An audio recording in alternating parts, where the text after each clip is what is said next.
The land has always been the economic backbone of Saskatchewan. Europeans entered into treaties with the First Nations to develop the land for agriculture. Today, Saskatchewan's economy thrives in many sectors, but the land and its wealth of resources are still pivotal.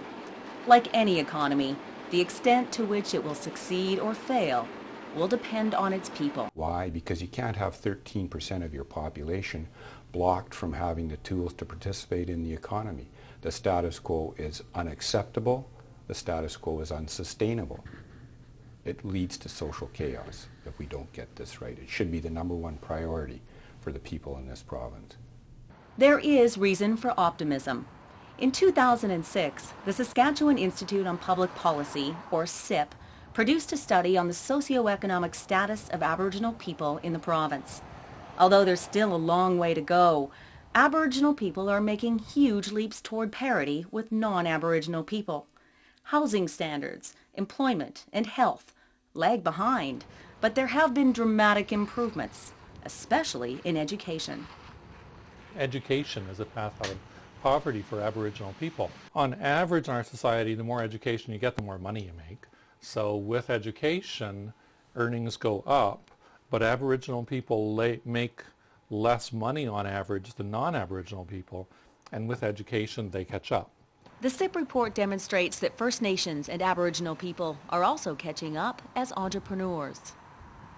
If you compare the 1991 to the 1996 census, between those two dates, Aboriginal entrepreneurship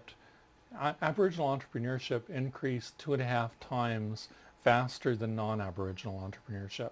I think some people would argue that the increase was because there were relatively few Aboriginal entrepreneurs in 1991.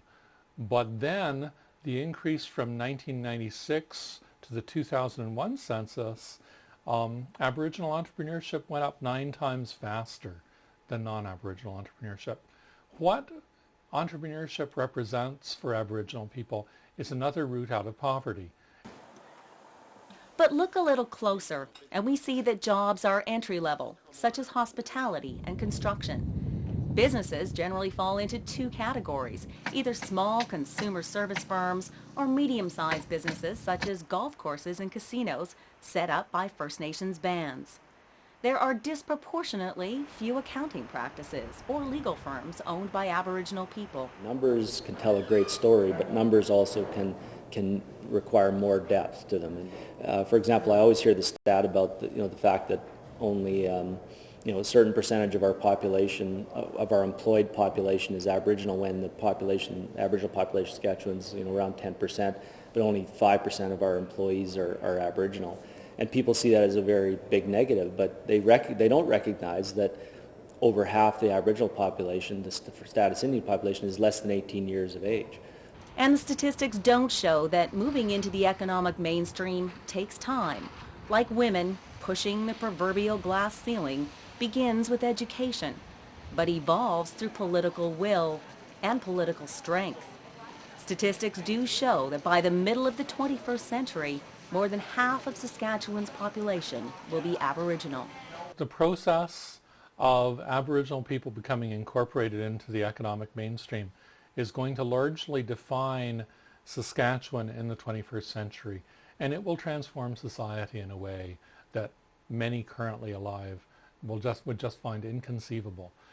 It's happened before. The beginning of the 20th century saw another large, growing, economically marginalized group of people aspiring to join the economic mainstream. In the first part of the 20th century, Eastern European immigrants were looked down on. They were discriminated against. They had disproportionately high crime rates. They were disproportionately likely to be involved in the sex trades. They had problems with poverty, and by the end of the 20th century, thinking about Roy Romanow, in Romanow we elected a person of Eastern European ancestry, and not very many people even thought about it. Given the demographics of the Aboriginal population, we will certainly have an Aboriginal premier long before we have one where no one even thinks about the fact that the person is Aboriginal. But I see a similar transformation. If that's true, governments on all levels and individuals of all backgrounds will have some work ahead. And I always tell people, especially people from a farm base, who say, what do treaties have to do with me? And I always say that, flip over the title to your land, and treaties are written on the back of, your title to your land is written on the back of treaties. It's what created the ability of governments to create Saskatchewan and Canada. Treaties are part of the Canadian Constitution and have been repeatedly upheld in the courts. They are what legitimize the rights of non-First Nations people to own land in Canada. Treaties were designed as solemn, sacred agreements meant to last as long as the sun shines, the grass grows, and the rivers flow. There are 5 numbered treaties that cover the land that is now Saskatchewan.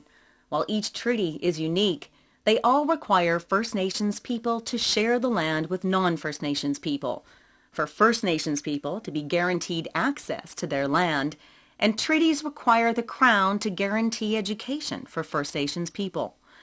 Efforts to fulfill the treaty obligations in the past produced paternalistic policies such as the Indian Act and residential schools, which served to erode First Nations culture and their participation in the economy. So residential schools did a real disservice to education attainment.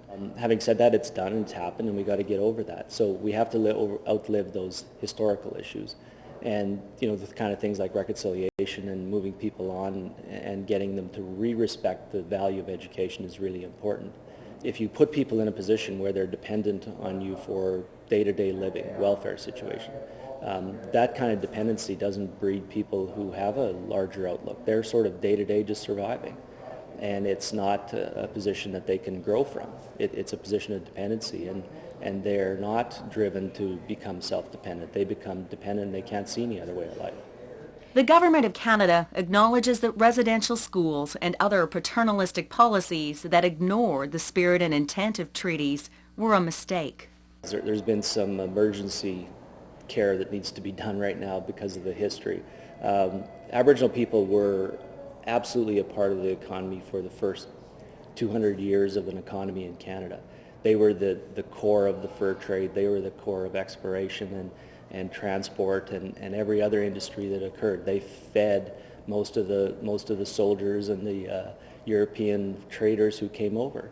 As Saskatchewan's economy moved from trading to agriculture, and as the buffalo disappeared, Aboriginal people became less strategic, and hence the treaties easily ignored. After hundreds of years of a brother-to-brother relationship, First Nations effectively left the economy for 80 years. And Aboriginal governments and First Nations governments, provincial and federal governments have to figure out a way to fix that problem. Because as long as we keep people in sort of a ghetto situation with no income, no education, and no infrastructure to keep them well enough to get the other two things, we're going to have failure in getting First Nations people self-sufficient. Education is a treaty right for all First Nations people, but that doesn't mean that all First Nations people are currently entitled to free post-secondary education under Canadian law. There is debate between First Nations and the federal government as to how this treaty right should be implemented in a modern context. At the time of treaty, the average education level for all Canadians was less than grade 8. Today, allocations for post-secondary education are given to First Nations bands, who in turn decide who will receive that education. The system isn't flawless, but the overall impact of better education for First Nations people is significant. Education is a two-edged sword. With more education, you have the ability to earn more money on average, but also because you have the ability to earn more money, you're more likely to work because that's how you earn the money. And so not only does education provide a way of earning money, it also then provides an incentive to earn more. According to statistics, it also means a higher labor force participation rate and more productivity. It also translates into less reliance on employment programs and social assistance. We're all looking for people to, drive our economies. And if you look at how fast the Aboriginal population is growing, how young it is, the future of this province anyways is heavily dependent upon the success of Aboriginal people. They're going to be driving our trucks and running our schools and running our nursing homes, they're going to be a big part of our future. So getting them in a condition where they can find ways through their own governments to be self-sufficient and contribute to the economy is very important for all of us. It is a really good story, actually. I think what Aboriginal people want is equal opportunity, and the opportunity to work both in the mainstream workforce and in their own communities if they wish. I think that right now that the mainstream workforce, I think in coming years there's going to be a lot of opportunities there, and I think it's a great place for Aboriginal people to work. I think that we bring a lot of skills and ideas and perspectives to the workplace, and there's just a growing population there that needs to fill those jobs, and I think it's just, when you're just looking at people and the economy, I just think it's basic math and that. As Aboriginal people become part of the mainstream economy, there are fears among First Nations and non-First Nations people. Some First Nations are worried about cultural erosion. But I honestly don't think it's going to work like that. If you look at the history of Aboriginal cultures, the history of Aboriginal cultures is a story of strength. If you look at the trials that they have been through in terms of residential schools, which were designed to annihilate their cultures, in terms of crime, disease, poverty, crushing discrimination over the years. Will the increasing wealth of Aboriginal people make Aboriginal cultures go away? I absolutely don't think so. In fact, what wealth does is it gives you the ability to preserve more. It will come down to what individual Aboriginal people want. First Nations and non-First Nations people worry about taxation. Even though First Nations living and working off reserve pay the same taxes as non-First Nations people, there are still concerns about things such as urban reserves and First Nations self-government.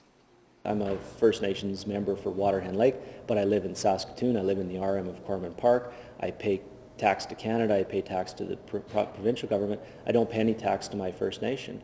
Canadian citizens often see Waterhen as a dependent government that gets transfers from Canada, and everything they get is sort of other people's money. Well, my money's part of that other people's money. Now, how do we resolve that situation? A lot of the economic development happening in Saskatchewan has Aboriginal involvement, and that's creating tax base for Canada. It's creating tax base for Saskatchewan. It's not creating a tax base for First Nations. If governments are going to have to be self-sufficient, they're going to have to find some resources to help deliver that. First Nations are also worried about the tax issue. Now, one of the biggest misunderstandings on taxation, often I hear chiefs or leaders say, we can't tax our people because they're poor. Well, the reality is in Canada that no poor people pay tax. If you've got the kind of average income First Nations people have, you wouldn't pay any personal income tax, even if there was income tax applied. So it's not necessarily about taxing poor people. It's about finding a way to integrate your economies with other governments and other economies and then find out how the tax base works. The Office of the Treaty Commissioner in Saskatoon is working to resolve treaty issues in a modern context, a context that adheres to the spirit and intent of treaties, which includes mutual benefit and respect. Through negotiation and open dialogue, progress is being made. Because the treaties weren't properly implemented and we had an Indian Act, the Indian Act and the assimilation policy created a state of dependency where the First Nations were dependent on government and everything that means. And it's a cycle that has to be broken. And the way you break that is to give the First Nations people the tools that they need to enter into the economy. Resolution of treaty land entitlement issues is a good example of how that agenda is moving forward, where willing buyers, the First Nations, meet willing sellers to negotiate land deals. But all of us have a role to play if we want to move forward as a province.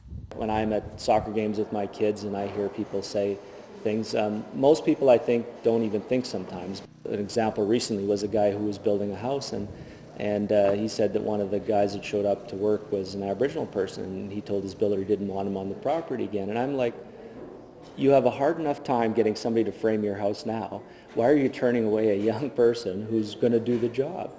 It can be difficult when you're the only Aboriginal person working in a particular area.